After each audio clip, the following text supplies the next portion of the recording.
பேசி வாரம் பேசிக்கிட்டே இருக்கணும். இன்னும் கம்ப்ளீட் பண்ணல.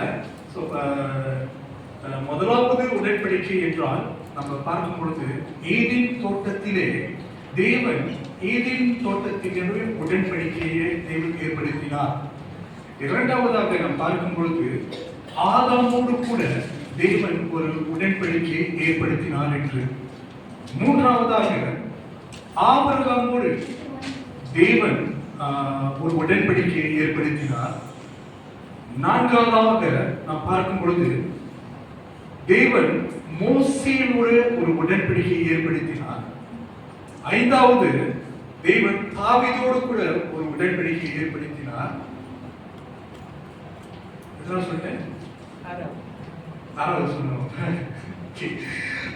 ஆறாவது பார்த்தீங்கன்னாக்கா ஜெரேமியா உடன்படிக்கை, தேவன் தீர்க்கமாக சொன்ன உடன்படிக்கை.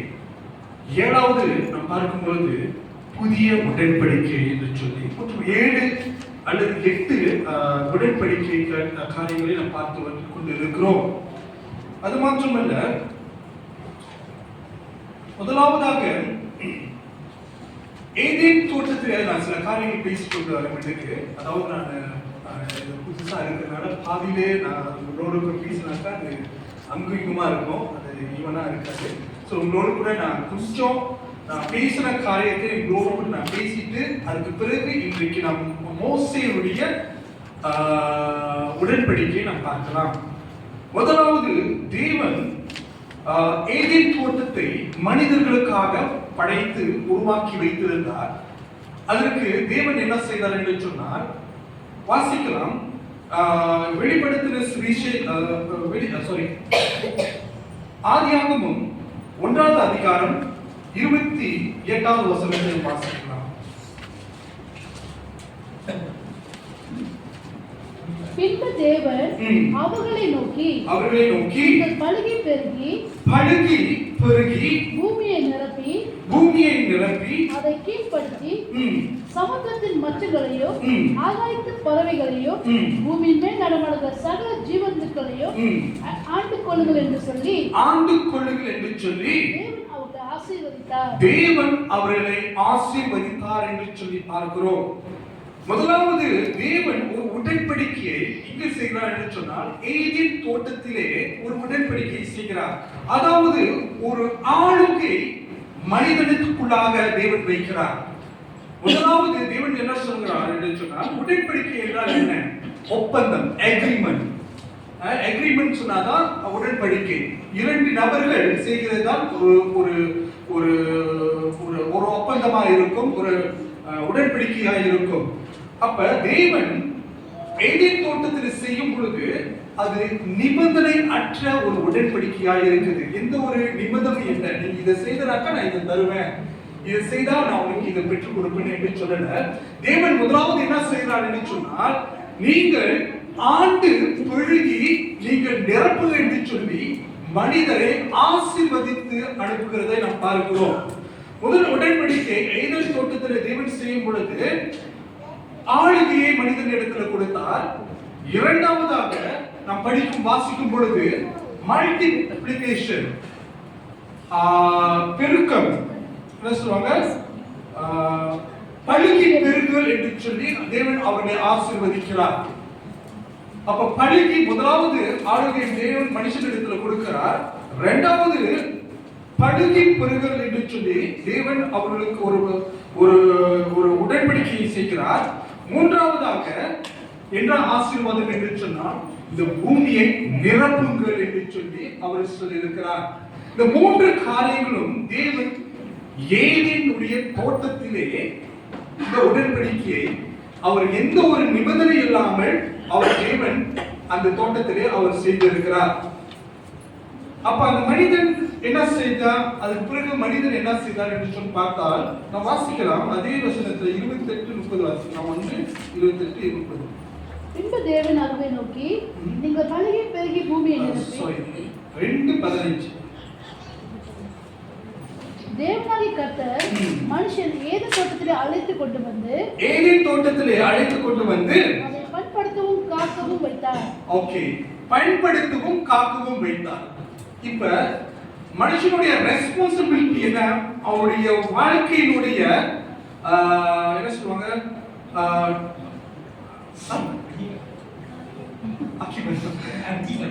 ஓகே, சோ அந்த ரெஸ்பான்சிபிலிட்டி அவர் கொடுக்கும் பொழுது அது என்ன ரெஸ்பான்சிபிலிட்டினாக்கா, அந்த தோட்டத்தை, ஏதேன் தோட்டத்தை என்ன செய்யணும்? இப்ப அந்த மனுஷன் என்ன செய்யணும்? பயன்படுத்தவும் காக்கவும். அந்த கார்டனுக்கு யார் செக்யூரிட்டியா இருக்கிறா? அது செக்யூரிட்டியும் மட்டும் இல்ல, அதே சமயத்துல அதை பயன்படுத்துவோம், அந்த அந்த அதுல உள்ள ஆசீர்வாதத்தை பயன்படுத்துவோம், கொத்தமோ நடவோ எல்லா அதிகாரத்தையும் தேவன் என்ன செய்தார்? மனிதனுக்குள்ளாக வைத்திருக்கு. அவன் அந்த என்வாயர்மெண்டை பார்த்து கொண்டாங்க. அங்குள்ள சூழ்நிலைகளில் அழகான ஒரு தோட்டத்தை தேவன் உண்டாக்கினார். ஏதேன் தோட்டம் அவ்வளவு அழகான ஒரு தோட்டம் என்று சொல்லி வேதம் சொல்கிறது.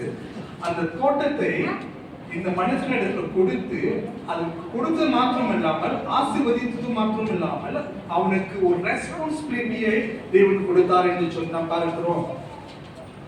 அதன் பிறகு நாம் பார்க்கும் பொழுது தேவன் ஆதாமோடு கூட ஒரு உடன்படிக்கை செய்தார். இப்ப நம்ம பார்த்தது உடன்படிக்கை என்ன? உடன்படிக்கை பார்த்தது ஏதேன் தோட்டத்தினுடைய உடன்படிக்கை.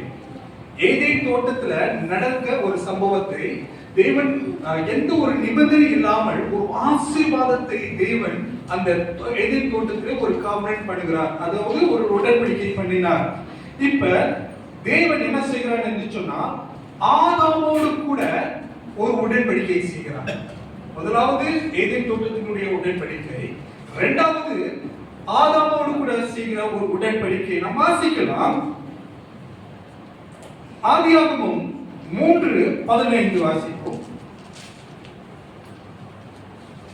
உனக்கும் இஸ்திக்கும் உன் வித்துக்கும் அவள் வித்துக்கும் பகை உண்டாக்குவே, அவர் உன் தலையை நசுக்குவார், நீர் அவர் குதிங்காலை நசுக்குவாய் என்றார். ஓகே, ஆதாம் தேவன் சொன்ன ஒரு காரியத்தை மீறின பிறகு அங்க ஒரு என்ன சொல்ற, ஒரு கீழ்ப்படியாமை போகப்படினால ஒரு மனிதன் மூலியமாக அந்த பூமி முழுவதும் சாபத்துக்குள்ளாக போகிறது நாம் பார்க்கிறோம். அதே சமயத்துல தேவன் ஒரு திட்டத்தை, அதாவது மனிதன் விழுந்து போனான், தேவனுக்கு கீழ்ப்படியாமல் போகும் பொழுது அந்த இடத்துல தேவன் என்ன செய்யறாரு சொன்னா ஒரு திட்டத்தை கொண்டு வருகிறார். அதாவது ரட்சிப்பின் திட்டத்தை தேவன் அறிமுகப்படுத்துகிறார். எங்க சொன்னாக்கா, அதாவது இயேசு கிறிஸ்து இந்த பூமிக்கு வருவார். அவர் இந்த உலகத்தை ஆதாமுக்கிட்ட இழந்து போன எல்லா ஆசீர்வாதங்களும் இயேசு கிறிஸ்து மூலமாய் நமக்கு மீண்டும் ஒரு ரட்சிப்பை தேவன் கொடுக்கிறார் என்று சொல்லி ஒரு காரியத்தை பார்க்கிறோம். ஒரு ரிடெம்ஷன் என்ற ஒரு காரியத்தை பார்க்கிறோம். அது மட்டுமல்லாமல் ஆதாம் அவனோடு கூட ஆண்டவர் ஒரு வாக்கு தத்தம், முதலாவது ஒரு ப்ராஃபஸி ஆண்டவர் சொல்கிறார், இயேசுவை அனுப்புவேன். அதை வாசிக்கலாமா? அதே வசனத்தை 3:15. அப்போ கர்த்தர் அவனை நோக்கி, தேவனாகிய கர்த்தர் மனுஷனை ஏதேன் தோட்டத்தில் அழைத்து கொண்டு வந்து அதை பண்படுத்தவும் காக்கவும் வைத்தார். 3:15. உனக்கும் இஸ்திரிக்கும் உன் வித்துக்கும் அவள் வித்துக்கும் பகை உண்டாக்குவேன், அவர் உன் தலையை நசுக்குவார், நீ அவர் குதிங்காலை நசுக்குவாய் என்றார். ஓகே, இது ஒரு தீர்க்க தரிசனமான ஒரு வார்த்தை. வரக்கூடிய நாட்களில, அதாவது ஆதாமுடைய காலத்துல இருந்து இயேசு கிறிஸ்துடைய காலம் வரை ஏறக்குறைய எத்தனை ஆண்டுகள் இருக்குது? யாரு கணக்குல ஆதாமுடைய காலமும் இயேசுடைய காலமும் ஆறாம் இடத்துல சொல்லப்பட்ட இந்த தீர்க்க தரிசனம் எத்தனை ஆண்டுகள் சொல்லி நிறைவேறும் என்று பார்க்கிறோம். அதாவது ஏறக்குறைய ஆதாமுடைய காலத்திலிருந்து பைபிளுடைய பிரகாரம் பார்க்கும் பொழுது ஆதாமுடைய காலத்திலிருந்து இப்பொழுது ஏறக்குறைய 6000 வருஷத்துக்கு மேல ஆகுது. 6000 வருஷம் 7000 வருஷம் கிட்ட வரும்போது ஏறக்குறைய அதே சமயத்துல இப்போ வந்து AD-ல இருக்கோம், என்னோட ஒபீனியன்ல இருக்கிறோம்.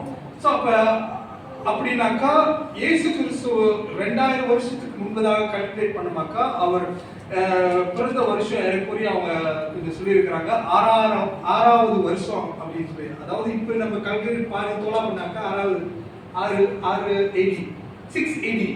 ஸோ அப்படின்னாக்கா ஆதாமுக்கும் இயேசுவுக்கும் ஏறக்குறைய 4000 வருஷம் கேப் இருக்கு. ஏறக்குறைய 4000 வருஷத்துக்கிட்ட ஏறக்குறைய ஒரு கேப் இருக்கு.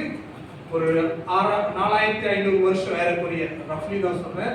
ஸோ ஏறக்குறைய இயேசு ஏதேன் தோட்டத்துல ஆதாமோடு கூட சொன்ன அந்த தீர்க்க தரிசனம் எங்க நிறைவேறுன்னு சொன்னாக்கா, அதாவது 4500 வருஷத்துக்கு பிறகு நிறைவேறதை பார்க்கிறோம். தேவன் வாக்களித்தார்னா அதை நிறைவேற்றி தான் தருவார்.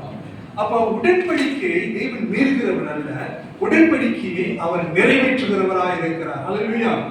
அப்ப எல்லாருடைய மனுஷனுக்குள்ளாகவும் தேவன் என்ன வைத்திருக்கிறார் என்று சொன்னால், தனிப்பட்ட ரீதியில அவர் உடன்படிக்கை வைத்திருக்கிறார். அது உங்களுக்கு தான் தெரியும். தேவன் உங்களுக்காக வாக்குத்தத்தம் பண்ணியிருப்பாரு. இதை நான் உன் வாழ்க்கையில செய்வேன், இந்த காரியத்தை உன் குடும்பத்தை உங்களுடைய மகனுடைய வாழ்க்கையில நான் இதை செய்வேன், உன் குடும்பத்தினுடைய வாழ்க்கையில இதை செய்வேன், ஊழிய பாதைகளிலே நான் இதை உங்களுக்கு செய்வேன் என்று சொல்லி தேவன் என்ன செய்தார்? ஒரு ஒப்பந்தம் செய்திருப்பார்.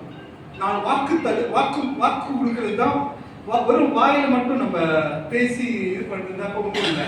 ஆனா தேவனுக்கு உடன்படிக்கை செய்தால் சில மெத்தட் இருக்கு. தேவன் உடன்படிக்கை செய்தார் என்று சொன்னால் சில மெத்தட் இருக்குனாக்கா, அது என்ன மாதிரி மெத்தட்னாக்கா, அது ஏறக்குறைய ஒரு 7-8 ப்ராசஸ் இருக்கு. பலியிடணும், பலி இருக்கு, அதுல சட்டைகள் மாற்றிக் கொள்வார்கள். உடன்படிக்கை செய்வது அந்த நாட்களில என்ன செய்வாங்க, சட்டைகளை மாத்திக்குவாங்க, அவங்களுக்கு இருந்த வெய்ப்பனை மாற்றிக்குவாங்க, ஆயுதங்களை மாற்றிக் கொள்வார்கள். அது மட்டுமல்லாமல் அவர்கள் என்ன செய்வார்கள்னாக்கா, அவருடைய ரத்தம் சிந்தப்பட வேண்டும். 2 பேருடைய கரத்திலையும் என்ன சொல்லுவாங்கன்னாக்கா, கரத்தை வெட்டிக்குவாங்க. அந்த 2 ரத்தமும் நாங்க இந்த அக்ரிமெண்ட்க்கு நாங்கள் சம்பந்தம் என்று சொல்லி ஒப்பந்தம் செய்வார்களாம். இப்ப இருக்கிற நம்மளுக்கு பேனா சைன் பேப்பர் அது மாதிரி இல்ல. அந்நாட்டிலே உறுதியான ஒரு ரத்தம் சிந்தி அந்த உடன்படிக்கையை செய்வார்கள் என்று சொல்லி வேதம் சொல்லுகிறது. அப்ப தேவன் என்ன செய்தார்? ஆதாமோடு கூட செய்த வாக்குத்தத்தம் இயேசு கிறிஸ்துவின் காலத்திலே நிறைவேறும்படியாக அவர் சொன்ன அந்த உடன்படிக்கை நிறைவேறுகிறதை நாம் நாட்களிலே பார்த்திருக்கிறோம். அதன் பிறகு நோவாவோடு தேவன் ஒரு வாக்குத்தத்தம் ஒரு உடன்படிக்கை செய்தார். என்ன உடன்படிக்கை செய்தால், உலகம் முழுவதுமாய் ஜலத்தினாலே மனிதர்கள் அழித்து பார்க்கும் பொழுது தேவன் அவ்வளவு வேதனைப்பட்டார். ஜலத்தை கொண்டு மழை பெய்ஞ்சு நோவாவுடைய 8 குடும்பத்தை மாத்திரம் என்ன செய்தார்? வேலைக்குள்ளாக வைத்து பாதுகாத்து எல்லாத்தையும் இறந்து போகும்பொழுது படைத்தவரே அப்படி அவருடைய உள்ளம் எப்படி உடைந்து போயிருக்கும். அந்த நேரத்துல மிருகங்கள், எவ்வளவு லட்சக்கணக்கான மக்கள், கோடிக்கணக்கான மக்கள் அப்படியே மிகுந்து அந்த தண்ணியை மிகுந்து போகும்பொழுது தேவனுடைய பார்வையில் அது எப்படிப்பட்டதாக இருக்கும், அவருடைய உள்ளம் எப்படி உடைந்து இருக்கும். உருவாக்குனவரே இப்படி ஒரு காரியங்களை செய்யும் பொழுது அவருடைய உள்ளம் எப்படி வேதனைப்பட்டு இருக்கிறோம். அது நிமித்தம் தேவன் என்ன செய்கிறார் என்று சொன்னால், நோவாவோடு கூட ஒரு உடன்படிக்கை செய்கிறார். இனி நான் ஜலத்தினாலே மனிதனை அழிப்பதில்லை என்று சொல்லி தேவன் ஒரு வாக்குத்தத்தம் பண்ணி ஒரு அடையாளத்தை வைத்தார். அதாவது ரெயின்போ வைக்கும்போது அது ஒரு அடையாளம். அப்போ உடன்படிக்கையின் மத்தியில என்ன காண முடியும் என்று சொன்னால், எல்லாத்துக்கும் ஒரு அடையாளம் இருக்கும். உடன்படிக்கையில சட்டை போட்டுக்கிட்டு இருந்த சட்டையை மாற்றிக் கொள்வாங்க, வெயிட்பனை மாற்றிக் கொள்வாங்க, கரங்களை வெட்டிக் கொள்வாங்க. அதற்கு பிறகு ஒரு அடையாளத்தை நடுவார்கள். என்ன அடையாளம் என்று சொன்னால், ஒரு மரத்தை நட்டு அந்த மரம் உனக்கும் எனக்கும் ஒரு அடையாளமா இருக்கும் என்று சொல்லி அந்த மரத்தை பார்த்து வளரும் பொழுது அந்த நினைவு சின்னமாக அதை வைத்திருப்பார்கள். அதே போலதான் நம்முடைய நினைவு சின்னம் கல்வாரி சிலுவை தான் நம்முடைய நினைவு சின்னம், நம்முடைய அடையாளம். சோ அதே போலதான் இதெல்லாமே உடன்படிக்கையின் அடிப்படை கீழாக நடக்கிற ஒரு காரியம். அதன் பிறகு என்ன நடக்குது என்று சொன்னால், 4வதாக ஆபிரகாமோடு கூட தேவன் ஒரு உடன்படிக்கை செய்கிறார். வாசிக்கலாம்.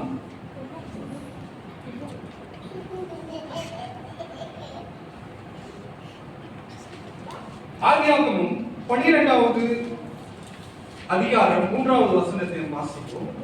உன்னை ஆசீர்வதிக்கிறவரை ஆசீர்வதிப்பேன், உன்னை சபிக்கிறவரை சபிப்பேன், பூமியில் உள்ள வம்சங்கள் எல்லாம் உனக்கு ஆஸ்வதிக்கப்படும் என்றார். அதன் பிறகு நாம் இன்னொரு வசனம் 15:1 வாசிப்போம். இந்த காரியங்கள் நடந்த பின்பு, ஓகே இல்லங்க, 15:1. ஓகே, வாசிக்கலாம் சத்தமாக. இந்த காரியங்கள் நடந்த பின்பு கர்த்தருடைய வார்த்தை ஆபிரகாமுக்கு தரிசனத்திலே உண்டாகி, கர்த்தருடைய வார்த்தை ஆபிரகாமுக்கு தரிசனத்திலே உண்டாகி, அவர் ஆபிரகாமே நீ பயப்படாதே, நான் உனக்கு கேடகமும் உனக்கு மகா பெரிய பலமாய் இருக்கிறேன் என்றார். தேவன் என்ன செய்ய போறார்? இப்ப ஆபிரகாமோடு கூட ஒரு உடன்படிக்கை பண்ண போகிறாரு. தேவன் இப்போ ஆபிரகாமோடு கூட ஒரு உடன்படிக்கை பண்ண போறாரு. அப்ப அந்த வசனத்தை படிக்கும் பொழுது கூர்ந்து கவனிச்சா பாருங்க, இந்த காரியம் நடந்த பின்பு கர்த்தருடைய வார்த்தை சொல்லுங்க, கர்த்தருடைய வார்த்தை சொல்லுங்க, கர்த்தருடைய வார்த்தை சொல்லுங்க. கர்த்தருடைய வார்த்தை ஆபிரகாமுக்கு எங்க உண்டாவுச்சுனாக்கா, எங்க உண்டாவுச்சு? தரிசனத்திலே உண்டாகி. தரிசனம்னாக்கா என்ன? விஷயம்னா தரிசனம். தரிசனம் என்றால் தரிசனமும் சொப்பனமும் வேறு வேறு. தரிசனமும் சொப்பனமும் வேறு வேறு. இப்ப தரிசனம் என்று சொன்னால் நாம் பார்த்து கொண்டே இருக்கும் பொழுது ஒரு விஷன் மாரி வரும். ஒரு ஒரு காரியங்கள் தேவன் நம்மோடு கூட பேசுகிறது போல இருக்கும். எத்தனை பேர் உணர்ந்திருக்கீங்க தெரியல. நம் கண்கள் திறந்து இருக்கும், ஆனாலும் கூட அந்நேரத்தில் தேவன் நம்மோடு கூட பேசுகிற வார்த்தைகளை உணர முடியும். அல்லேலூயா. அப்ப அதுதான் தரிசனம். தரிசனம் கண்களை திறந்து கொண்டே இருக்கும் பொழுதும் நாம் தேவனோடு கூட தேவனுடைய வார்த்தையை கேட்க முடியும். தரிசனம் கண்கள் மூடிட்ட பிறகும் நம்ம தூங்க மாட்டோம், ஆனா தூங்குற மாதிரி சில காரியங்கள் இருக்கும். ஆனா தேவனோடு கூட அந்த தரிசனத்தோடு கூட நம்ம பேசி கொண்டு இருப்போம். அப்ப தேவன் கர்த்தருடைய வார்த்தை ஆபிரகாமுக்கு உண்டாகி என்று சொன்னால், வார்த்தை யார்? வார்த்தை என்று சொன்னால் இயேசு கிறிஸ்து தான் வார்த்தை. அப்ப ஆபிரகாம் யாரை தரிசித்தான்? வார்த்தையை தரிசித்தான். அந்த வார்த்தை யாரா இருக்கிறது? இயேசுவாக இருக்கிறது. அப்ப அந்த இயேசுவை தரிசிக்கும் பொழுது அந்த மனுஷன் ஆபிரகாமே நீ பயப்படாதே.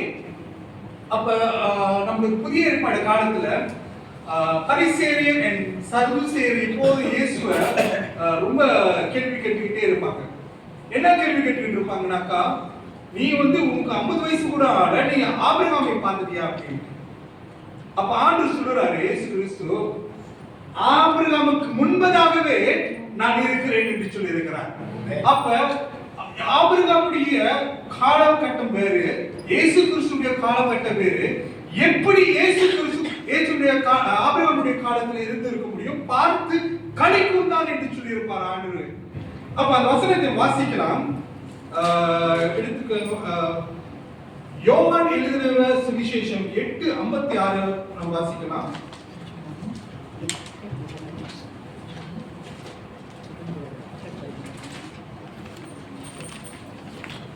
யோவான் 8:56.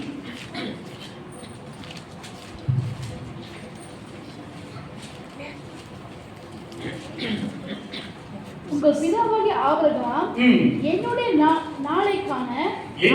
நாளைக்கான ஆசையா இருந்தான், கண்டு களி கூர்ந்தான் என்றார். கண்டு களி கூர்ந்தான். இப்ப பாஸ்ட்னா இல்ல ஃபியூச்சர் போயிட்டு இருக்குதா? என்ன நடக்குது இந்த இடத்துல? நடந்த ஒரு காரியத்தை அப்ப கண்டு களி கூர்ந்தான் என்றாக்கா ஆல்ரெடி இயேசு பார்த்துட்டான், பார்த்துட்டு களி கூர்ந்தான். அப்ப எப்படி இங்க அதுலயும் லீக் ஆகுது இல்லையா? அப்ப சதுசேயரும் கேட்கிறவங்க அவங்களாம் பெரிய பெரிய ஞானிகள். அப்ப அவங்களால ஆவிக்குரிய மண்டலத்தினுடைய காரியங்களை, ரகசியங்களை அவங்களால அறிந்து கொள்ள முடியவில்லை. வெளி தோற்றத்தை மட்டும்தான் அவங்க அறிந்து கொள்ள முடியும். ஆனா ஆவிக்குரிய ரகசியங்களை அவர்கள் பார்க்க முடியவில்லை.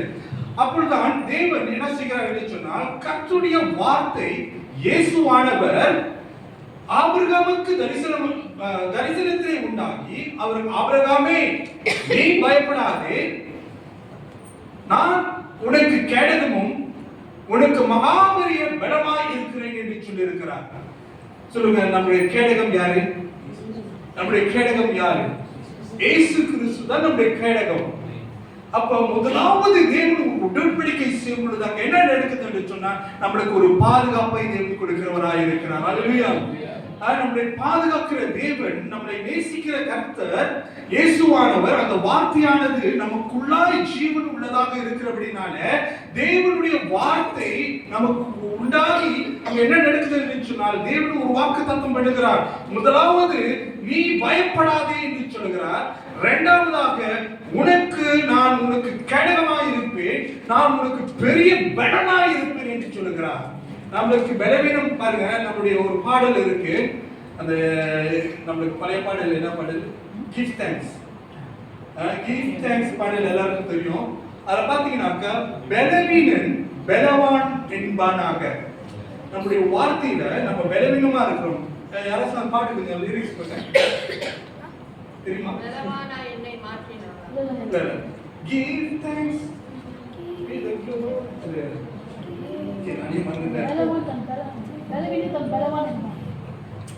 And now let the weak say I am strong. Let the poor say I am rich. Because of Him.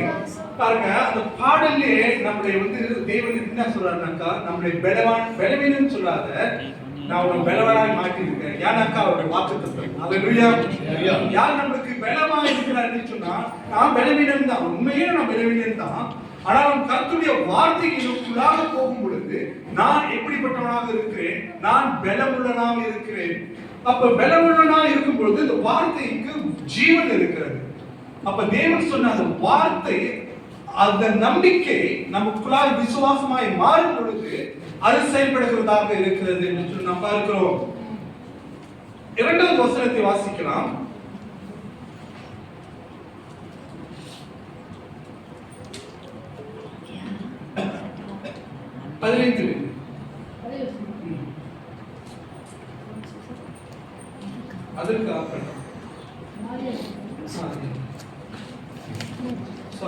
ஆதியாகமம் 15:2 வாசிக்கலாம். அதற்கு ஆபிரகாம், கர்த்தராகிய ஆண்டவரே, அடியேனுக்கு என்ன தருவீர்? நான் பிள்ளை இல்லாமல் இருக்கிறேன். தமஸ்கு ஊரானாகிய இந்த எலியேசரின் வீட்டு விசாரிக்கிறவனாய் இருக்கிறானே என்றார். இதெல்லாம் என்ன நடக்குதுனாக்கா, தரிசனத்துல இப்ப அவங்க பேசிக்கிட்டு இருக்கிறாங்க. ஆபிரகாம் தேவனோடு கூட தரிசனத்துல பேசிக்கொண்டு இருக்கிறாங்க. பின்னும் ஆபிரகாம் தேவரீர் எனக்கு புத்திர சந்தானம் அருளவில்லை. இதோ என் வீட்டில் பிறந்த பிள்ளை எனக்கு சுதந்திரவாளியா இருக்கிறான் என்றார். அப்போது கர்த்தருடைய வார்த்தை அவனுக்கு உண்டாகி இவன் உனக்கு சுதந்திரவாளி அல்ல, உன் கர்ப்பத்தில் பிறப்பாய் இருப்பவனே உனக்கு சுதந்திரவாளி ஆவான் என்று சொல்லி அவர் அவனை வெளியே அழைத்து. இப்ப என்ன நடக்குது? அவர் அவனை வெளியே அழைத்து என்று சொல்லி பார்க்கிறோம். முதலாவது அவர் எப்படி பேசினாரு? தரிசனத்தோடு கூட பேசினாரு. இப்ப பிசிக்கலாவே ஆண்டவர் அவரை எப்படி கொண்டு போறாருனாக்கா, வெளியே அழைத்து கொண்டு போய் நீ வானத்தை அண்ணாந்து பாரு. பாருங்கப்பா, இப்ப தரிசனத்துல இல்ல, ஆபிரகாம் தரிசனத்துல இல்ல, இப்ப பிசிக்கலாவே அங்க என்ன நடக்குதுன்னு சொன்னா, ஆபிரகாமை நோக்கி எங்க பார்க்க சொல்றானாக்கா, நீ வானத்தை அண்ணாந்து பாரு. நட்சத்திரங்களை என்ன உன்னாலே கூடுமானால் அவைகளில் என்ன என்று சொல்லி பின்பு அவனை நோக்கி உன் சந்ததி வண்ணமாய் இருக்கும் என்றார். அவன் கர்த்தரை விசுவாசித்தான். அதை அவர் அவனுக்கு நீதியாக எண்ணினார். பின்னும் அவர் அவனை நோக்கி, இந்த தேசத்தை உனக்கு சுதந்திரமாக கொடுக்கும் பொழுது உன்னை ஊர் என்ற கல்தேருடைய பட்டத்திலிருந்து அழைத்து வந்த கர்த்தர் நானே என்றார். அதற்கு அவர், கர்த்தராகிய ஆண்டவரே, நான் அதை சுதந்திரவாளி கொள்வேன் என்று எதினால் அறிவேன் என்றார். இப்ப தேவன் வாக்கு கொடுக்கிறாரு, நான் உனக்கு ஒரு பட்டணத்தை கொடுப்பேன், உன்னை பெரிய ஜாதியாக ஆக்க போறேன், நான் உனக்கு பாலும் தேனும் ஓடுகிற தேசத்தை நான் கொடுப்பேன், உனக்கு ஒரு பெரிய ஒரு நேஷனை கொடுக்க போறேன். அப்ப அவர் சொல்ற இது எல்லாமே நான் எதுல அறிஞ்சுக்கோங்க, நம்மளுக்கு உடன்படிக்கை எதுவுமே பண்ணலையே, வெறும் வார்த்தையில் தான் நீங்க சொல்லியிருக்கீங்க. எனக்கு வந்து ஈத்தாம் புத்தி வேணும், என்ன சொல்லுவாங்க, பிளாக் அண்ட் ஒயிட், எனக்கு பிளாக் அண்ட் ஒயிட் இருந்தாதான் நான் நம்புவேன் அப்படின்னு சொல்றாரு அவரு. நான் எதனால அறிஞ்சுக்குவேன், நீங்க எனக்கு உடன்படிக்கை இது வாக்கு கொடுத்துருக்கீங்க, இந்த வாக்கு வெறும் வார்த்தையில் மட்டும்தான் இருக்குது, நான் இதை எப்படி நம்புறது, எனக்கு ஒரு எதனால நம்புவேன், எதனால எனக்கு இது நடக்க போகுதுன்னு நான் எப்படி அறிஞ்சுக்கிறது அப்படின்னு கேட்கிறாரு. அதுக்கு பிறகு அதற்காக 3 வயது கிடாரியோ, பாண்டவர் சொல்றாரு பாருங்க, உடன்படிக்கையில ஒரு process நடக்குது. என்ன நடக்குது, இப்போ வந்து 3 கிடா கிடாரியையும் 3 வயது வெள்ளாட்டையும் 3 வயது ஆட்டுக்கடாவையும் 1 காட்டுப்புறாவையும் 1 புறா குஞ்சையும் என்னிடத்தில் கொண்டு வா என்றார். என்ன சொன்னாரு, இதெல்லாம் நான் உனக்கு நான் சொன்னது எல்லாமே முதல்ல நீ கொண்டு வாதான் சொன்னாரு. ஆனா ஆபிரகாம் அங்க என்ன செய்யறாரு பாப்போம். அவன் அவர்கள் எல்லாவற்றையும் அவரிடத்தில் கொண்டு வந்துட்டு அவர்கள் நடுவாக துண்டிக்க சொன்னாரா, எடுத்துட்டு வந்து வைக்க சொன்னாரு. இந்த மனுஷன் என்ன செஞ்சாரு, துண்டிக்கிறதுனாக்கா அந்த மிருகங்கள் வந்து பாதியா சந்தா பாதியா ரெண்டும். இப்ப ஆடுக்கு நேரம் எப்படி துண்டாக எப்படி வெட்டுறது, சந்துனாக்கா எப்படி வெட்டுறது. சோ இப்படி வெட்டும்பொழுது 2 காரியங்களும் ஈவனா இருக்கும். இந்த சைடு கண்ணு இருக்கும், இந்த சைடு கண்ணு இருக்கும், இந்த சைடு காது இருக்கும், இந்த சைடு கண்ணு, 2 பிள்ளை தருவாங்க. அப்ப அந்நாட்களிலே ஆபிரகாமுடைய நாட்களிலே அவங்க உடன்படிக்கை ஒரு அக்ரிமெண்ட் செய்யணும்னாக்கா ஒரு நாட்டை வாங்கணுமா, இல்ல ஒரு நிலத்தை வாங்கணுமா, இல்ல வயல்வெளியை வாங்கணுமா, இல்ல ஆடு மாடுகளை வாங்க போறாங்கனாக்கா அவங்களுக்குன்னு ஒரு சில ப்ராசஸ் இருக்கு, ஒரு ஒப்பந்தம் இருக்கு, ஒரு காரியங்கள் எப்படி ப்ராசஸ் பண்ணுவாங்கனாக்கா இந்த காரியத்தை எல்லாம் கொண்டு வந்து 2ஆ வெட்டி அதுக்கு நடுவாக நின்று கடந்து போகும் பொழுது அதுக்கு என்ன அர்த்தம்னாக்கா, இந்த நின்றுட்டு அங்க ஒரு துண்டு இருக்கு, இங்க ஒரு துண்டு இருக்கு. அப்ப நான் கடந்து போயிட்டு அந்த பாட்டிக்கிட்ட நான் சொல்றேன், யாரு நான் வாங்க போறேன் அந்த நிலத்துக்காரங்களும் வச்சுக்குவேன், நிலத்துக்காரங்களை பார்த்துட்டு இந்த நிலம் நான் உனக்கு கொடுக்குறேன், எவ்வளவுக்கு நான் கொடுக்கணும், 5 லட்சமோ 10 லட்சமோ வாங்கிட்டு, சோ இது வந்து நான் வாங்கிட்ட பிறகு மறுபடியும் என்கிட்ட இது கேட்க கூடாது. இதுக்கு அடையாளம் என்னன்னாக்கா, 2ம் பிளந்திருக்கு, அப்படி இதை விட்டு நான் மீறிட்டேனாக்கா இது ஆடு போல எனக்கும் நிறைவேற அப்படியே இருக்கட்டும் அப்படின்னு சொல்லி அந்த ஒப்பந்தம் பண்ணுவாங்க. 2த்துக்கும் நடுவாக போய் அந்த ஒப்பந்தம் 2 பேரும் செய்வாங்க. அங்க உள்ளவங்க போட்டு செய்வாங்க, நம்ம இந்த சைடு உள்ளவங்க செய்வாங்க. அப்ப செஞ்சிட்ட பிறகு யாரும் அந்த வார்த்தையை மீற மாட்டாங்க. அப்படி மீறினாக்கா தேவன் இந்த ஆட்டுக்கு செய்தது போல எனக்கும் செய்வாராக என்று சொல்லி அந்த ஒரு சீல், ஒரு முத்திரை இடப்படுவாங்க. அந்த நேரத்துல எப்படி நம்மளுக்கு கவர்மெண்ட் ஒரு சீல் வைக்கிறாங்களோ, யாரும் உடைக்க முடியாதோ, அதே போல அந்நாட்களிலே இப்படிப்பட்ட காரியங்கள் நிறைவேறுவதற்காக அந்த ஒரு ப்ராசஸ் நடக்கும் நாட்களிலே. அப்ப ஆபிரகாம் இடத்துல தேவன் இந்த காரியங்களை எடுத்துட்டு வான்னு சொன்னாரு, தவிர அவர் என்ன செய்தாரு, ஒரே அவசரம் கொடுக்காம 2 குழந்துட்டாரு. ஆண்டவரே நான் நிலத்தை வாங்க நான் ரெடியா இருக்கிறேன், நீங்க எதோ சொன்னீங்க, ஓகே ரைட் தான், நான் எனக்கு சந்தோஷமா இருக்கு, ஆனா இது வந்து ஒப்பந்தம் முதல் பண்ணுவோம் அப்படின்ட்டாரு. வெட்டாதுக்கு இவர் வெட்டிட்டாரு. வெட்டின பிறகு அவரு அந்த அக்ரிமெண்ட்க்கு எப்படின்னாக்கா, நான் காடி வாங்க போறேன்னு வச்சுக்குவேன், காடி வாங்குறப்ப அந்த பாய கிட்ட குட்டிக்கு நான் அவசியம் வச்சிருக்கேன்னு சொல்றதுக்கு அர்த்தம் அது இல்லையா? சோ அதே போலதான் அங்க என்ன நடந்தது வாசிக்கலாம். அவர்கள் நடுவாக துண்டித்து துண்டங்களை ஒன்றுக்கொன்று எதிராக வைத்தான். பட்சிகளை அவன் துண்டிக்கவில்லை. பறவைகள் அந்த உடல்கள் மேல் இறங்கின. அவைகள் ஆபிரகாம் துரத்தினான். சூரியன் அஸ்தமிக்கும் போது ஆபிரகாமுக்கு அயர்ந்த நித்திரை வந்தது. நித்திரையை தேவன் என்ன செய்தார், இந்த ஒப்பந்தத்துல நீ தூங்கிரு, மனுஷன் செய்கிற ஒப்பந்தம் மீறக்கூடியதா இருக்கு, மனிதன் செய்கிற ஒப்பந்தம் மீறக்கூடியதா இருக்கு. எந்த சூழ்நிலையிலும் அவன் மீறிடுவான் என்று ஆண்டவருக்கு தெரியும். ஆனா நமக்கு உதவி செய்கிற தேவன் நம்ம பக்கத்துல இருக்கிறனால நம்முடைய ஆண்டவராகிய கர்த்தராகிய இயேசு கிறிஸ்து நமக்காக ஒரு ஒப்பந்தம் செய்கிறார். ஆபிரகாமுக்கு பதிலாக யார் அங்க நடுவே கடந்து போகிறார் என்று சொல்லி பார்த்துமாக்க வாசிக்கலாம். தொடர்ந்து திகிலும் காரிருள் அவனை மூடிக்கொண்டது. இப்ப வந்து அவர் நித்திரை ஆயிட்டாரு. திகிலும் காரிலும் மூடிக்கொண்டது. அதாவது அதுக்கு என்ன அர்த்தம் சொன்னாக்கா, ஒரு மேகம் அந்த இடத்தை மூடிடுச்சுன்னு அர்த்தம்.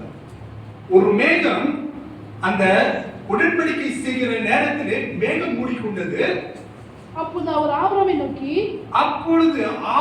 நோக்கி சந்ததியார் தங்களுடைய அந்நிய தேசத்திலே பரதேசிகளாய் இருந்து அதேஸ்தரை சேவிப்பார்கள் என்றும் அவர்களால் 400 வருஷம் உபத்திரப்படுவார்கள் என்றும் நீ நிச்சயமாய் அறியக்கடவாய். இவர்கள் சேவிக்கும் ஜாதிகளை நான் நியாயத்திற்பேன். பின்னர் மிகுந்த பொருள்களுடனே புறப்பட்டு வருவார்கள். நீ சமாதானமான பிதாக்களத்தை சேருவாய். நல்ல முதிர்விதிலே அடக்க பண்ணப்படுவாய்.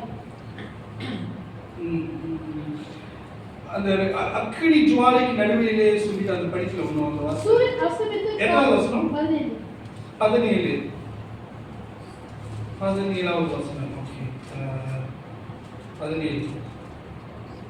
ஓகே. சூரியன் அஸ்தமித்து காரிருள் உண்டான பின்பு இதோ புகைக்கிற சூளையும் அந்த துண்டங்களின் நடுவே கடந்து போகிற அக்கினி ஜுவாலையும் தோன்றின. அந்த துண்டங்களின் நடுவிலே அக்கினி ஜுவாலை தோன்றின. அந்நாளே கர்த்தர் ஆபிரகாமோடு உடன்படிக்கை பண்ணி எகிப்தின் நதி துவங்கி ஐபிராத்து நதி என்னும் பெரிய நதி மட்டும் உள்ளதோ கேனியரும் கெனிசியரும் கத்மேனியரும் ஏத்தியரும் பெரிசியரும் ரெப்பாயினியரும் எமோரியரும் கானானியரும் கிர்காசியரும் எபிசியரும் என்கிற இருக்கிறதுமான இந்த தேசத்தை உன் சந்ததிக்கு கொடுத்தேன் என்றார். It's already submit. So அப்ப தேவன் என்ன சொல்றாருன்னு சொன்னா, அந்த அக்கினி ஜுவாலையில் எரிகிற நடுவிலே கர்த்தராகிய இயேசு கிறிஸ்து கடந்து சென்றார். அல்லேலூயா. அந்த இடத்துல நம்ம உன்னிப்பு கவனிச்சு பார்க்குமாக்கா, அங்க அக்கினி ஜுவாலை என்று சொல்லும் பொழுது இயேசு கிறிஸ்துவை குறிக்கிறதாக இருக்கிறது. அப்ப தேவன் ஒரு மனுஷனிடத்துல உடன்படிக்கை செய்யும் பொழுது சில ப்ராசஸ் நடக்கிறது. வாக்குத்தத்தம் பண்ணுகிறார். வாக்குத்தத்தத்தின் பண்ணி பிறகு அங்க என்ன நடக்குது? தேவன் எல்லாவற்றையும் செய்த பிறகு அங்க ஆபிரகாமுக்கு ஒரு விசுவாசம் வந்தது. தேவன் உடன்படிக்கை பண்ணிட்டாருனாக்கா அது மீறவே மாட்டாருன்னு சொல்லிட்டு, அது அந்த விசுவாசம் எங்க வந்ததுனாக்கா அந்த உடன்படிக்கை தேவன் ஆபிரகாமோடு கூட செய்த அந்த உடன்படிக்கை, அந்த நம்பிக்கை, வல்லமையான நம்பிக்கை எங்கிருந்து வந்ததுனாக்கா தேவன் சொன்னார் செய்தே முடிப்பார் என்று தெரியும் அவருக்கு. அதனாலதான் அந்த நம்பிக்கை விசுவாசத்துடைய தகப்பன் என்று ஆபிரகாமை அழைக்கிறோம். இப்ப நம்ம எத்தனாவது உடன்படிக்கையை பார்த்துட்டோம்?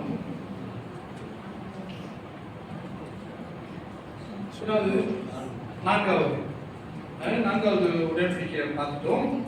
முதலாவது ஏதேன் தோட்டத்தினுடைய உடன்படிக்கை, இரண்டாவது ஆதாம் தோட்டத்தின் உடன்படிக்கை, மூன்றாவது நோவாவுடைய உடன்படிக்கை, நான்காவது ஆபிரகாமுடைய உடன்படிக்கை நாம் பார்த்தோம். அப்ப தேவன் எப்படி ஆசீர்வதித்தார் என்று சொன்னால், அந்த ஆசீர்வாதம் யாரை குறிக்குது? அதாவது நம்ம வாசிக்கலாம்.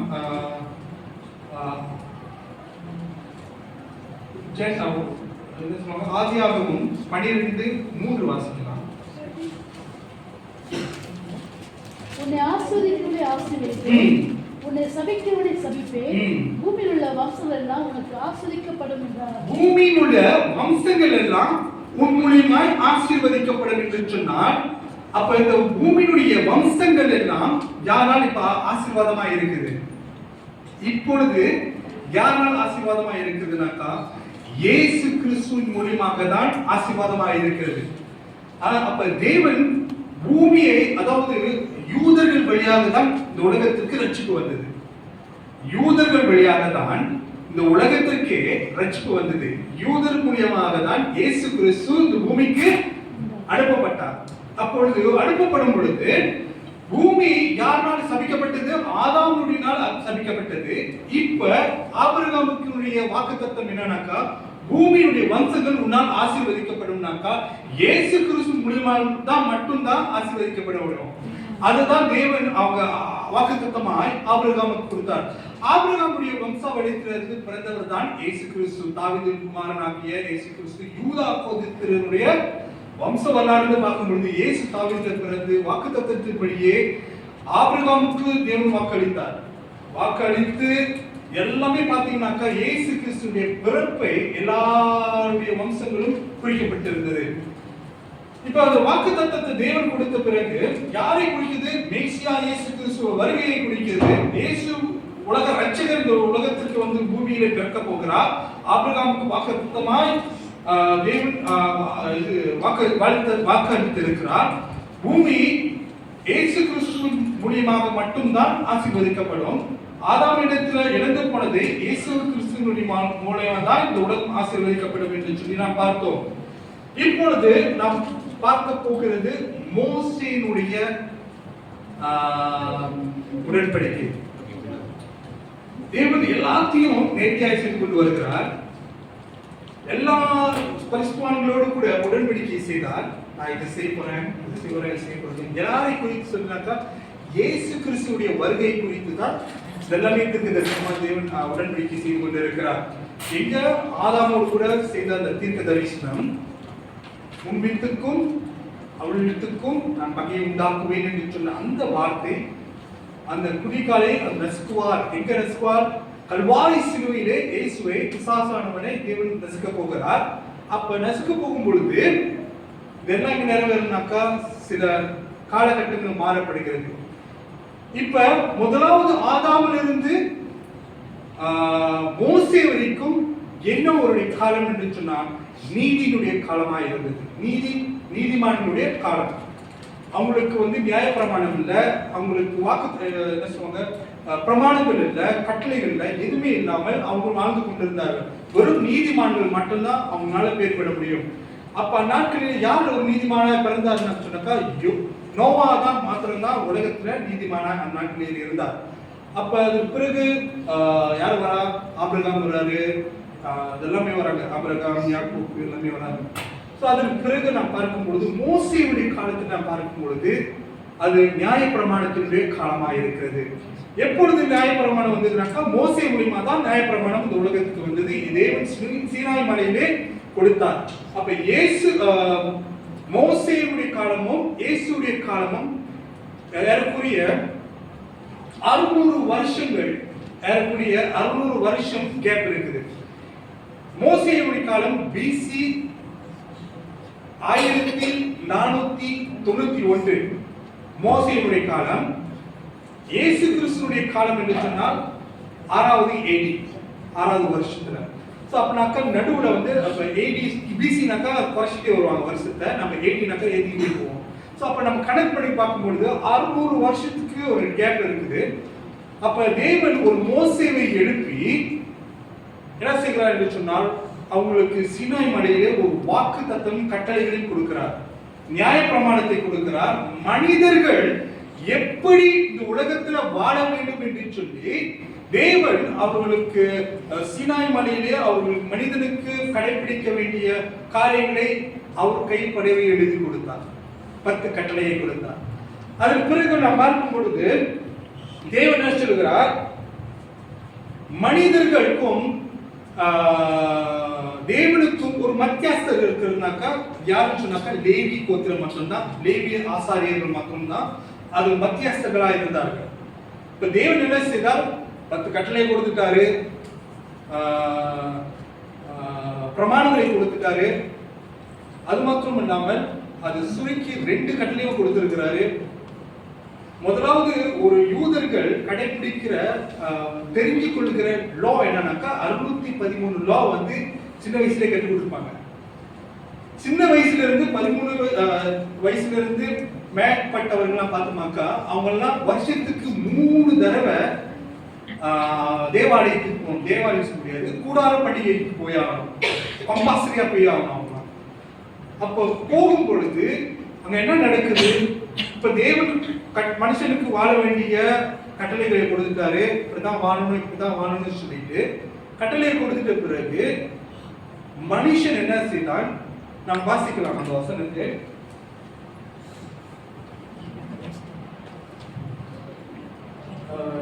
யாத்திராகமம் 24 வாசிக்கலாம்.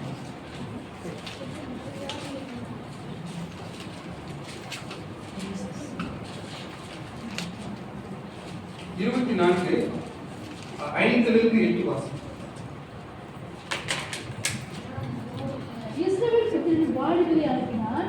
அவர்கள் சர்வாங்க தகனங்களை செலுத்தி கர்த்தருக்கு சமாதான பலிகளாக காளைகளை பலியிட்டார்கள். அப்ப மோசே அந்த ரத்தத்தில் பாதி எடுத்து பாத்திரங்களில் வார்த்து பாதி ரத்தத்தை பலிபீடத்திலே தெளித்து உடன்படிக்கை புஸ்தகத்திலே எடுத்து ஜனமின் காதுகள் கேட்க வாசித்தான். அவர்கள் கர்த்தர் சொன்னபடியெல்லாம் செய்து கீழ்ப்படிந்து நடப்போம் என்றார்கள்.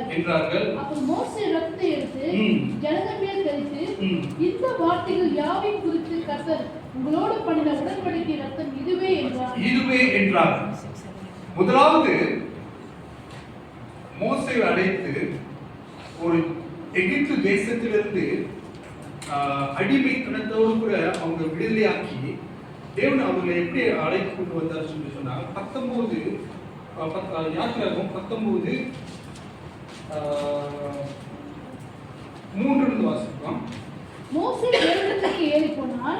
கர்த்தர் மலையிலிருந்து அவனை கூப்பிட்டு யாக்கோபு வம்சத்தாருக்கு சொல்லவோ இஸ்ரவேல் புத்திரருக்கு அறிவிக்கவும் வேண்டியது என்னவென்றால், நான் எகிப்திற்கு செய்ததையோ நான் உங்களை கழுகுகளுடைய சட்டைகளின் மேல் சுமந்து உங்களை என் அண்மையிலே சேர்த்துக் கொண்டதையோ.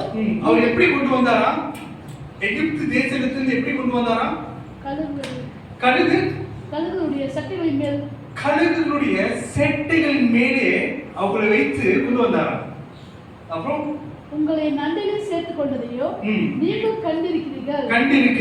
இப்போது நீங்கள் என் வாக்கை உள்ளபடி கேட்டு உடன்படிக்கையை கை கொள்வீர்களானால் சகல ஜனங்களிலோ நீங்களே எனக்கு சொந்த சம்பந்தமாய் இருப்பீர்கள். பூமி எல்லாம் என்னுடையதே. நீங்கள் எனக்கு ஆசாரிய ராஜ்யமும் பசுத்த ஜாதியுமாய் இருப்பீர்கள் என்று நீ இஸ்ரவேல் புத்திரோடு சொல்ல வேண்டிய வார்த்தைகள் என்றார். தேவன் அந்த மனிதனை கொண்டு மனுஷனுக்கு கட்டளைகளையும் கொடுத்தார். அப்ப அந்த மனுஷன்கள் என்ன சொல்லுவாங்க, அவங்க நாங்கெல்லாம் ஆண்டவரே மோசே நாங்கெல்லாம் நீங்க படிச்சது கட்டளை படிக்கிறாரு யாரு? மோசே அந்த சீனாய் மலையிலே ஜனங்கள் இவ்வளோ லட்சக்கணக்கான ஜனங்கள் முன்பதாக அங்க என்ன நடக்குதுன்னு சொன்னா, அங்க அவர் வாசிக்கப்படுகிறார். நீ கொலை செய்யாது இருப்பாயாக, களவு செய்யாது இருப்பாயாக, எல்லாவற்றிலும் படித்து விட்டு எல்லா ஜனங்களும் காது கேட்க படிச்சுட்ட பிறகு ஜனங்கள் என்ன செய்கிறார் என்றால், ஒரு ஒரு ஆமேன், நாங்கள் இது நீங்க சொன்னதெல்லாம் நாங்கள் கீழ்ப்படிஞ்சு நாங்கள் செய்வோம் என்று சொல்லி அவர்கள் வாக்குறுதியை தேவனுடைய சன்னிதானத்திலே அவர்கள் வாக்குறுதியை கொடுத்தார்கள். அப்ப வாக்குறுதி மட்டும் அவங்க கொடுக்கல, மோசே என்ன செய்தார் என்று சொன்னால், அந்த வாக்கு மட்டும் இல்ல, அவர் என்ன செய்தார், நம்ம 24 நம்ம படிச்சோம்ல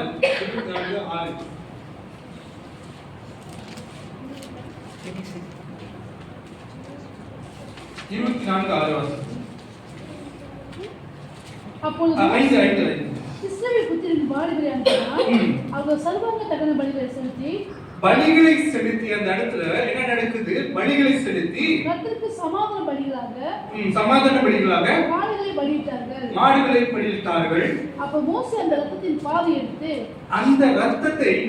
எடுத்து பாத்திரத்தில் வார்த்து பாதி ரத்தத்தை பலிபீடத்தின் மேல் தெளித்து எங்க போட்டாருனாக்கா பலிபீடத்தின் மேலே போட்டாரு. உடன்படிக்கையின் புஸ்தகத்திலே எடுத்து ஜனங்கள் காது கேட்க வாசித்தான். அந்த புஸ்தகத்தை எடுத்து வாசித்து அவர் கர்த்தர் சொன்னபடியெல்லாம் செய்து இதெல்லாம் நாங்க செய்வோம் அப்படிட்டாங்க. யாரு? மோசே முன்னுக்கும் தேவனுடைய பலிபீடத்திற்கு முன்பதாகவும் இப்ப அந்த நியாய புஸ்தகத்திற்கு முன்பதாகவும் இது எல்லாமே காரியங்கள் நடக்குது. கீழ்ப்படிந்து நடப்போம் என்றார்கள். அப்பொழுது மோசே ரத்தத்தை எடுத்து ஜனங்கள் மேலே தெளித்து அங்க இருக்கிற எல்லார் மேலேயும் ரத்தத்தை தெளிக்கிறாரு. அந்த ரத்தம் யாருடைய ரத்தம்? இந்த வார்த்தைகளை யாவை குறித்து கர்த்தர் உங்களோடு பண்ணின உடன்படிக்கையின் ரத்தம் இதுவே என்றார். அப்ப இயேசு கிறிஸ்துவின் காலத்துல இயேசு என்ன சொல்றார்? நான் உங்களோடு கூட உடன்படிக்கை என்னுடைய ரத்தம் இதுவே என்று சொல்லி நாம் பார்த்தோம். முதல்ல நான் படிக்கும் பொழுது இங்க யாருடைய ரத்தம் இப்பொழுது நம்மளுக்கு தெளிக்கப்பட்டிருக்குதாக்கா, இயேசு கிறிஸ்துவினுடைய ரத்தம் நம்மோடு எல்லாருடையும் தெளிக்கப்பட்டு இருக்கிறது. அவருடைய ரத்தத்தை நம்ம மேல் தெளிக்கும் பொழுது நமக்கு என்ன நடக்குது என்று சொன்னால், ஒரு பாதுகாப்பை தேவன் ஒரு உடன்படிக்கையை நம்ம மேல் செய்திருக்கிறார். இப்பொழுது நாட்களிலே மோசே ஒரு ஆசாரியனா இருந்து ஒரு மத்தியஸ்தராக இருந்து மக்களுக்கும் தேவனுக்கும் நடுவாக இருந்து அங்கு காணப்பட்ட ரத்தத்தை சிந்திருக்கிறார் என்று சொன்னால், புதிய ஏற்பாட்டினுடைய காலத்திலே இயேசு கிறிஸ்து உங்களுக்காகவும் நமக்காகவும் கல்வாரி சிலுவையிலே அவர் சிந்தின ரத்தம் எல்லாருடைய மனுக்குலத்தினுடைய எல்லாருடைய மக்கள் மேலும் இந்த ரத்தத்தை தெளித்திருக்கிறார். அப்ப அந்த ரத்தம் நம்ம மேல் தெளிக்கப்படும் பொழுது நம்ம என்ன நடக்குது என்று சொன்னால், அவருடைய ரத்தம் நமக்கு ஜீவனாக இருக்கிறது. ஹல்லேலூயா. அந்த ஜீவன் ரத்தம், இயேசுவுடைய ரத்தம் நமக்குள்ளாக பேசினாவே நம்ம யாரு? ஜீவனுடையவர்களாக இருக்கிறோம். அப்போ வாக்குத்தத்தம் யார் நமக்காக பண்ணியிருக்கிறார் என்று சொன்னால், இயேசு கிறிஸ்துவை நமக்காக வாக்குத்தத்தமும் உடன்படிக்கையும் செய்திருக்கிறார். எப்படி மோசேயினுடைய காலத்துல ஆண்டவரே இதெல்லாம் நாங்க செய்ய போறோம் அப்படின்னு சொல்லி என்ன நடந்துச்சுனாக்கா, கடைசி யாரும் அதை நிறைவேற்றல. உடன்படிக்கையை சொன்னாங்க, இந்த லா எல்லாத்தையும் நாங்க 613 கட்டளையும் நாங்க செஞ்சிருவோம், நிறைவேற்றிடுவோம் சொன்னாங்க. ஆனா ஒரு மனுஷனும் கூட இந்த கட்டளைகளும் கடைபிடிக்கவில்லை. எல்லாரும் மீறி நடந்து போனார்கள். மீறி நடக்கும்போது அது அவங்களுக்கு சாபமாய் மாறுகிறது என்று சொல்லி வேதம் சொல்கிறது. ஒரே உலகத்துல ஒரே ஒரு மனிதனாக இருந்து 100க்கு 100 மனிதனாக வாழ்ந்து 100க்கு 100 தெய்வமாய் இருந்து நிறைவேற்றி நியாயப்பிரமாணத்தினுடைய உறுப்பு ஒண்ணு கூட அழிந்து போகாமல் நிறைவேற்றி போன கர்த்தராக இயேசு கிறிஸ்து அவர் ஒருத்ததான் இருக்கிறார். ஹல்லேலூயா. அப்ப தேவன் நியாயப்பிரமாணத்தை அழிக்க வரல, தேவன் நிறைவேற்றும்படியாக வந்தார். நீங்களும் நானும் என்ன செஞ்சோம்னாக்கா, நியாயப்பிரமாணத்தின் கட்டளைகளை மீறி நடந்திருக்கோம். ஆனா புதிய ஏற்பாட்டுக்குரிய உடன்படிக்கையில் மத்தியஸ்தராக இருக்கிற கர்த்தராக இயேசு கிறிஸ்து நம்மளுக்கு ஒரு ஹெல்ப் பண்றாங்க.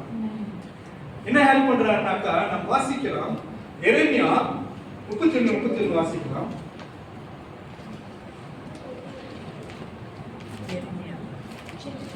எல்லா மனுஷனும் தேவனுடைய வார்த்தையை மீறி நடக்கிறாங்க. ஆனாலும் கூட நான் உங்களுக்கு ஒரு இலகுவான காரியத்தை நான் உங்களுக்கு கொடுக்கிறேன் என்று சொல்லுகிறார். அது ரொம்ப சுலபமான காரியம். அதுக்கு வாசிக்கலாம். என்னை நோக்கி கூப்பிடு, அப்போது நான் உனக்கு உத்தரவு கொடுத்து நீ அறியாதும் உனக்கு கேட்டாதுமான 31 இதோ நாட்கள் வரும் என்று கர்த்தர் சொல்லுகிறார். அப்பொழுது இஸ்ரவேல் குடும்பத்தோடும் யூதா குடும்பத்தோடும் புது உடன்படிக்கை பண்ணுவேன். புதிய உடன்படிக்கை பண்ண போகிறேன். நான் அவர்கள் பிதாக்களை எகிப்து தேசத்திலிருந்து அழைத்து வர கைப்பிடித்த நாளிலே அவர்களோடு பண்ணின உடன்படிக்கையின்படி அல்ல, அந்த உடன்படிக்கை மாதிரி அல்ல. ஏனெனில் நான் அவர்களுக்கு நாயகராய் இருந்தும் அந்த என் உடன்படிக்கையை அவர்கள் மீறி நடந்துட்டாங்க, அவமாக்கி போட்டார்களே என்று கர்த்தர் சொல்லுகிறார். அந்நாட்களுக்கு பிற்பாடு, எந்த நாட்களுக்கு பிற்பாடு? இயேசு கிறிஸ்து வந்து பரலோகத்துக்கு எடுத்துக்கொள்ளப்பட்ட நாட்களிலே, அதாவது இயேசு கிறிஸ்து வந்து 50வது நாள் மரித்து உயிரோடு கூட எழுந்த அந்த 50வது நாளிலே நான் இஸ்ரவேல் குடும்பத்தோட பண்ண போகிற உடன்படிக்கையாவது, நான் என் நியாய பிரமாணத்தை அவர்கள் உள்ளத்திலே வைத்து, அவர்களுடைய என்ன நடக்குதுனாக்கா, தேவன் எங்க உடன்படிக்கை செய்ய போறாரு? நியாய பிரமாணத்தை அவருடைய இருதயத்துல வைத்து எழுதிட்டு, அதை அவர்கள் இருதயத்திலே எழுதி நான் அவர்கள் தேவனாய் இருப்பேன், அவர்கள் என் ஜனமாய் இருப்பார்கள் என்று கர்த்தர் சொல்லுகிறார். இப்ப நியாய பிரமாணம் யாரும் அப்ப தேவன் என்ன செய்யறாருனாக்கா, கடைசியா அந்த நியாயப்பிரமாணத்தை இருதயத்தில் எழுதி வைத்துட்டு, அது மாத்திரமல்ல, இந்த நியாயப்பிரமாணத்தை கொடுத்தது மாத்திரமல்ல, பரிசுத்த ஆவியானவர் நம்மளுக்கு தந்தவழி அவருக்கு நம்மளுக்கு ஹெல்ப் கொடுக்குறாரு. ஒரு தேற்றவாதத்தை நமக்கு கொடுத்து, இப்ப வந்து உன்னால முடியாத காரியங்களை நான் என்ன செய்யறேன், பரிசுத்த ஆவியுடைய பலத்தினாலே எல்லா காரியத்தையும் நான் நிறைவேற்றுகிறவராக இருக்கிறேன் என்று சொல்லுகிறார். அப்ப பரிசுத்த ஆவியானவர் வரும் பொழுது நமக்கு முடியாத காரியங்களும் தேவன் முடித்து வைக்கிறார். நம்மளுடைய பலவீனங்களை அவர் பலவானாய் மாற்றுகிறார். அப்ப நம்மளுக்கு வரப்போற காரியங்களும் எல்லாவற்றையும் தேவன் பரிசுத்த ஆவியானவர் நம்மளுக்கு உதவி செய்கிறார். அப்ப பிதாவானவர் எப்படி கிறிஸ்துவை போல ஒரு மனுஷன் இருக்க வேண்டும் என்று சொல்லி விரும்புகிறாரோ, அந்த கிறிஸ்துவுடைய ஆவியானவர் நமக்குள்ளாக வைத்து என்ன நடக்குதுனாக்கா, இயேசு கிறிஸ்துவை பிதா எப்படி பார்த்தாரோ, ஒவ்வொருவருடைய ரத்தம் தேவனுடைய மக்களிடத்துல தெளிக்கப்பட்டிருக்கிறது. ஒவ்வொரு கிறிஸ்துவ கிறிஸ்துவை போல தான் தேவன் பார்க்கிறார். அப்போ எல்லாரும் கிறிஸ்துவை போல மாற வேண்டும் என்று சொல்லி பரிசுத்த ஆவியானவரை நமக்குள்ளாக வைத்து விட்டார். ஹல்லேலூயா. இப்ப நீங்களும் நானும் அந்த உடன்படிக்கை, புதிய உடன்படிக்கைக்குள்ளாக நம்ம தேவன் வைத்திருக்கிறார் என்று சொல்லி நாம் இதிலிருந்து பார்க்க முடியும். அப்படியே நம்ம கண்களை மூடி நம்ம ஜெபம் செய்வோமாக. நன்றி ஆண்டவரே, பாவி ஸ்தோத்திரிக்கிறோம். நன்றி ராஜா. ஆண்டவரே, உலகத்திற்கு ஆண்டவரே, மனித